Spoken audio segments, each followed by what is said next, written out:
नमस्कार दोस्तों, आज के इस ज्योतिष कार्यक्रम में तुला राशि वालों का भैरवधाम में स्वागत करते हैं। हृदय से अभिनंदन करते हैं। माता रानी आपके ऊपर सदैव कृपा बनाए रखें। जी हाँ दोस्तों, आज आप लोगों को बता दें, यदि आप एवं मेरी माताएं एवं बहनें अगर पीपल की पूजा करती हैं तो सावधान, यह 3 गलती आपको बना देंगी कंगाल। दोस्तों, पीपल के वृक्ष में भगवान विष्णु एवं भगवान शनिदेव महाराज हमारे हिंदू धर्म शास्त्र के अनुसार देवी देवता वास करते हैं, तो पीपल के वृक्ष में दरिद्रता भी वास करती है। आप आज इस वीडियो को ध्यान पूर्वक देखो और सुनो। सभी जातक, चाहे पुरुष हो या फिर माताएं बहनें, यह वीडियो सभी के लिए महत्वपूर्ण है। आपकी 3 गलती आपके जीवन में हाहाकार मचा सकती है, आपके जीवन को तबाह कर सकती है। आप लोग दोस्तों बीमारी, लड़ाई झगड़े, पढ़ाई लिखाई, नौकरी, रोजगार सभी में असफल होते नजर आएंगे। आपको वीडियो को पूरा देखना है। देखने के बाद ही पता चलेगा यदि आप लोग इन गलतियों को कर रहे हैं तो आपके जीवन में परेशानी भी आ रही होगी। आप मेरी बात को अन्यथा नहीं लेना, वरना पूरी जिंदगी पछताओगे और आपको कुछ नहीं मिलेगा, केवल खाक ही छानते रह जाओगे। दोस्तों, पीपल की पूजा करना अच्छी बात है, लेकिन सभी लोग नहीं जानते कि किस समय पर हमें पूजा करनी चाहिए। आप आज पूरी बात को जानना। दोस्तों, आप सोच रहे होंगे कि हम गलत सुन रहे हैं, आप सही सुन रहे हैं। आप आज भी आप सावधान हो जाएं और भगवान शनिदेव को धन्यवाद दें कि हमें इस बात का पता चल रहा है। दोस्तों, पूरी जानकारी आपको देने जा रहे हैं। इसके पहले आप भगवान शनिदेव को मानते हैं और उनकी कृपा चाहते हैं। शनिदेव भगवान न्याय के देवता हैं। तो आप अपने भैरवधाम चैनल में पहली बार आए हैं तो चैनल को सब्सक्राइब अवश्य कर लें और बगल में लगी घंटी को दबा दें। एक प्यारा सा छोटा सा लाइक कर दें। जी हाँ दोस्तों, और पूरी भक्ति भाव के साथ कमेंट्स बॉक्स में जय शनिदेव महाराज कृपा करो कम से कम 3 बार अवश्य लिखें। जी हाँ दोस्तों, वीडियो को प्रारंभ करने जा रहे हैं। आपकी राशि के अनुसार दोस्तों आपको धन संपत्ति का लाभ होगा। ऐसे आपकी राशि में योग बन रहे हैं। संतान के पक्ष से आप सुखी रहेंगे। जी हाँ दोस्तों, आपकी अचानक यात्रा के योग बन रहे हैं। सावधानी रखें, धन संपत्ति का लाभ होगा, तो आप खर्चे पर भी नियंत्रण रखें। दोस्तों, खर्च भी अधिक होने वाला है, आय से अधिक खर्च ना करें। वाणी पर हमेशा संयम रखें। वाणी को बीड़ा बनाएं, बाण कभी ना बनाएं, क्योंकि वाणी बीड़ा बनेगी तो जीवन में संगीत होगा, और यदि वाणी बाण बनेगी तो जीवन में महाभारत होगा। आप अपने ऊपर नियंत्रण रखें, छोटी छोटी बातों में ना उलझें। जी हाँ दोस्तों, हम आपको बताने जा रहे हैं कि आपको पीपल की पूजा करते समय किन किन सावधानी को ध्यान में रखना है। जी हाँ दोस्तों, 3 ऐसी गलतियों के बारे में जो कि जब भी हम पीपल पूजा करते हैं, क्योंकि देखिए कहा जाता है पीपल में माँ लक्ष्मी जी का वास होता है, श्री हरि विष्णु भगवान का भी वास होता है, शनिदेव महाराज का भी वास होता है। समस्त देवी देवता पीपल के अंदर निवास करते हैं। और दोस्तों, साथ ही साथ दरिद्रता का भी निवास होता है पीपल के अंदर, माना जाता है। और दरिद्रता रोज निवास करती है, ऐसा नहीं है कि सिर्फ रविवार के दिन ही निवास करती है। उनका निवास रोज रहता है, परंतु वो किस समय होता है और हम पूजा करते समय ऐसी कौन सी गलती करते हैं। क्योंकि हमेशा देखिए, आपने सुना होगा कि हम तो इतने समय से पीपल के पेड़ की पूजा करते हैं, लेकिन उसका कोई लाभ हमें नहीं दिखाई देता है, फल अभी तक नहीं मिला। देखिए, अक्सर आपने लोगों को पूजा करते हुए देखा होगा। पीपल वृक्ष की, तुलसी की पूजा, जैसे कार्तिक मास में तुलसी की पूजा करते हैं, बेल वृक्ष का पूजन करते हैं, उसी तरह से बहुत पुराने समय से पीपल के वृक्ष के पूजन की प्रथा भी चली आ रही है दोस्तों। परंतु इतनी पूजा पाठ करने के बाद भी हमें उसके जो परिणाम मिलना चाहिए वो नहीं मिलते हैं। आपने कभी सोचा है ऐसा क्यों होता है? आपने सुना होगा शनि की कुदृष्टि है तो शनिवार के दिन सरसों के तेल का दीपक लगाइए, दीपक जलाइए, ये उपाय करिए, वो उपाय करिए, परंतु तो भी हमें फल ही नहीं मिल रहा है। देखिए दोस्तों, ऐसा इसलिए होता है क्योंकि हमसे जाने अनजाने में कोई गलती ऐसी हो जाती है जिसकी वजह से हमारे पूजा का कोई उपाय का आपको पूर्ण फल नहीं मिल पाता है। शास्त्रों में हर पूजा को, हर उपाय को, हर टोटके को करने का सही तरीका बताया गया है। आज हम आपसे शास्त्रों के अनुसार पीपल के बारे में 3 चीजें बताने जा रहे हैं। क्या दोष हैं, आपको क्या गलतियां नहीं करनी चाहिए। आप अंत तक हमारे वीडियो को ध्यान से सुनें ताकि अगली बार से पीपल के पेड़ की पूजा करते वक्त आप ये गलतियां दोबारा ना दोहरा सकें। दोस्तों, सबसे पहली गलती तो ये अक्सर लोग करते हैं। अगर आप भी यही गलती करते हैं तो ध्यान रखिए अब से इन बातों का, क्योंकि इसकी वजह से आपके घर में दरिद्रता और गरीबी का वास हो सकता है। सबसे पहली गलती दोस्तों जो लोग अक्सर करते हैं वह यह है कि सवेरे सवेरे कुछ लोगों की आदत होती है जल्दी जल्दी सुबह उठकर 5 बजे से घंटी बजाना प्रारंभ कर देते हैं। तो सूर्योदय होने से पहले कभी भी सूर्य में जल अर्पित नहीं किया जाता है। जब तक सूर्य भगवान की किरणें ना निकले, सूर्योदय ना हो जाए, तब तक आप पीपल के वृक्ष में जल अर्पित ना करें, क्योंकि सूर्योदय से पहले उस वृक्ष के अंदर यानी पीपल के वृक्ष के अंदर दरिद्रता का वास माना जाता है। तो सबसे पहली गलती जो अक्सर लोग करते हैं जल्दबाजी में यह ना करें। दूसरी चीज आप सभी को पता होगा कि वनस्पति शास्त्र में मूर्ति पूजन से ज्यादा जो वर्णन बताया गया है वो बताया गया है वनस्पति पूजन का। और भागवत गीता में भी श्री कृष्ण भगवान ने हमेशा कहा है जो महीने हैं उसमें अगहन मास में मैं हूँ और जो वृक्ष है उसके अंदर मैं पीपल हूँ।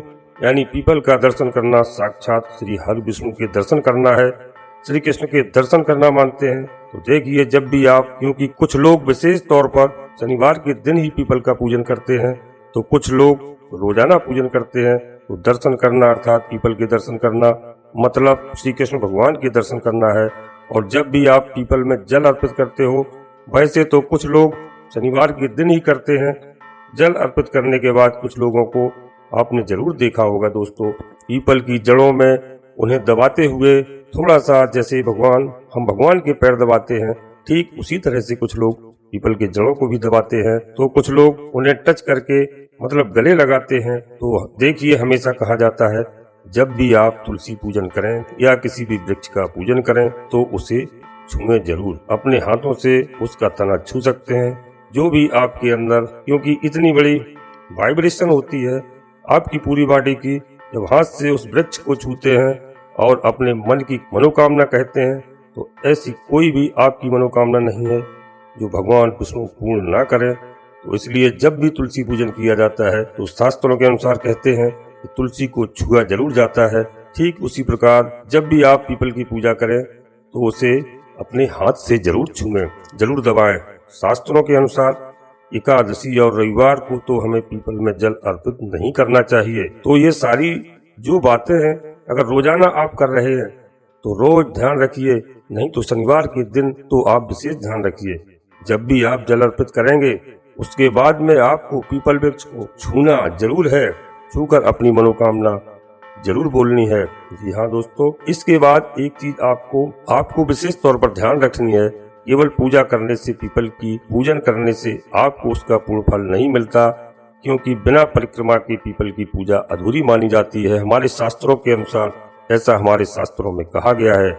जब आप पूजा कर देते हैं उसके बाद में आपको परिक्रमा जरूर करनी चाहिए। परिक्रमा का अर्थ ये होता है भगवान के दर्शन के साथ में आपने परिक्रमा करने का पुण्य प्राप्त कर लिया है। यानी पीपल की परिक्रमा अर्थात साक्षात विष्णु भगवान की परिक्रमा है, जिससे माता लक्ष्मी तो आप पर प्रसन्न होंगी ही साथ यदि शनिदेव की कुदृष्टि है तो शनिदेव की कुदृष्टि भी आपसे दूर हो जाएगी। इसके बाद में आपको मोक्ष की प्राप्ति भी होगी। इसलिए कम से कम 7 परिक्रमा आप जरूर करिए। केवल पूजन करने से लाभ नहीं मिलता है, वहीं आपका लाभ आधा हो जाता है। कितनी भी पूजा कर लें, लेकिन अगर आपने परिक्रमा नहीं की तो आपको पूजा का पूर्ण लाभ कभी नहीं मिल सकता है। किसी भी दैविक वृक्ष की जब तक हम पूजा करते हैं तो भले ही आप 7 परिक्रमा करें, पर परिक्रमा जरूर करनी चाहिए, क्योंकि इससे आपको पूजा का पूर्ण लाभ मिलेगा। इसके बाद एक गलती जो लोग अक्सर भूल चूक कर देते हैं वो ये है, कई बार हम परिक्रमा करते समय गलती ये करते हैं, क्योंकि 10:30 बजे तक ही श्री हरि विष्णु का वास माना जाता है। 10:30 बजे के बाद उनका समय समाप्त हो जाता है, पितरों का समय शुरू हो जाता है। कोशिश करिए 10:30 बजे से पहले पूजन कर लीजिए, जल अर्पित कर दीजिए और परिक्रमा कर लीजिए, क्योंकि उसके बाद पितरों का वास शुरू हो जाता है। उसके बाद पितरों की परिक्रमा नहीं की जाती है। और एक चीज का विशेष ध्यान रखिएगा कि अक्सर हम लोग देखते हैं बड़े बड़े शहरों में कि वृक्ष नहीं मिलता है तो लोग गमलों में लगाकर ही पूजा करना शुरू कर देते हैं। तो ये गलती आपको कभी नहीं करनी है। पीपल दैवी वृक्ष है, पीपल को सबसे पुराना वृक्ष होता है और शास्त्रों में स्कंद पुराण में पीपल वृक्ष को कल्प वृक्ष भी बतलाया गया है। यदि आपके पास स्कंद पुराण है तो उसे जरूर पढ़ें, देख लीजिए, क्योंकि ये बहुत छोटी छोटी गलतियां हैं जो लोग अक्सर भूलवश में कर दिया करते हैं। इसलिए आगे से इन सब गलतियों को ध्यान में रखकर ही पीपल की पूजा करना चाहिए। इसके बाद एक चीज का विशेष ध्यान रखिए, जो परिक्रमा है उसे 10:30 बजे तक कर लेनी चाहिए। शाम के समय भूलकर भी पीपल में जल अर्पित नहीं करना चाहिए।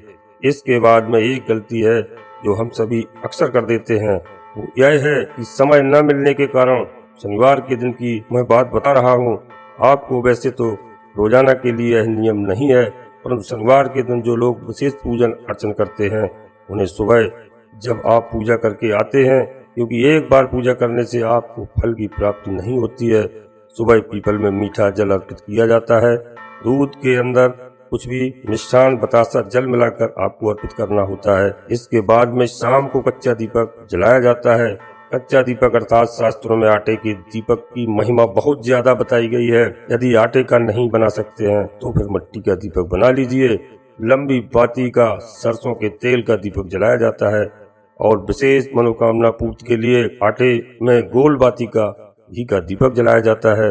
वैसे तो गोल बाती में घी का दीपक जलाना चाहिए, क्योंकि पीपल के नीचे अक्सर गोल बाती का ही दिया जलाना चाहिए, परंतु अगर आप पर शनि की कुदृष्टि है तो लंबी बाती का दीपक जलाया जाता है और मनोकामना पूर्ति के लिए गोल बाती का घी का दीपक जलाया जाता है। शाम को यदि आप दीपक नहीं जला रहे और केवल सुबह पूजन करके ही आ गए तो इस पूजा का लाभ केवल 50% ही आपको मिलेगा। तो यही कुछ छोटी छोटी गलतियां हैं जो हम अक्सर रूप से कर देते हैं और शाम के समय पीपल की परिक्रमा हमें नहीं करनी चाहिए। और एक चीज का ध्यान रखना चाहिए, बहुत ज्यादा रात्रि के बाद में पीपल के वृक्ष के नीचे नहीं जाना चाहिए। मतलब आप बहुत से बहुत 7 बजे तक या 8 बजे के बीच पीपल का पूजन कर लीजिए, क्योंकि बहुत ज्यादा रात्रि में दरिद्रता का वास बतलाया गया है। तो पीपल के नीचे बहुत ज्यादा रात्रि में नहीं जाना चाहिए और रविवार के दिन भी नहीं जाना चाहिए और न ही रविवार के दिन पीपल का पूजन करना चाहिए। तो ये कुछ छोटे छोटे से नियम थे जो अक्सर लोग जाने अनजाने में भूलवश में तोड़ दिया करते हैं। तो अब से इन नियमों का हमारा सभी जातकों से विनम्र निवेदन है कि ध्यान में रखकर ही पीपल का पूजन करें, जिससे आपकी हर मनोकामना पूरी होगी और आपके घर में हमेशा सुख चैन शांति होगी।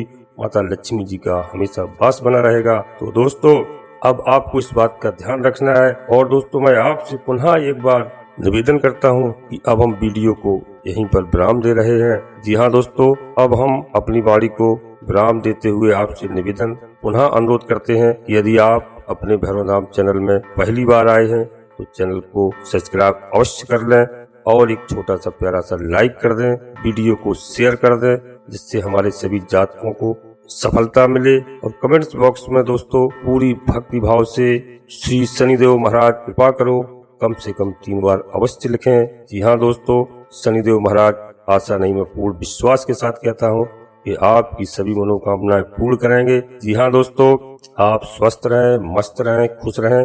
धन्यवाद।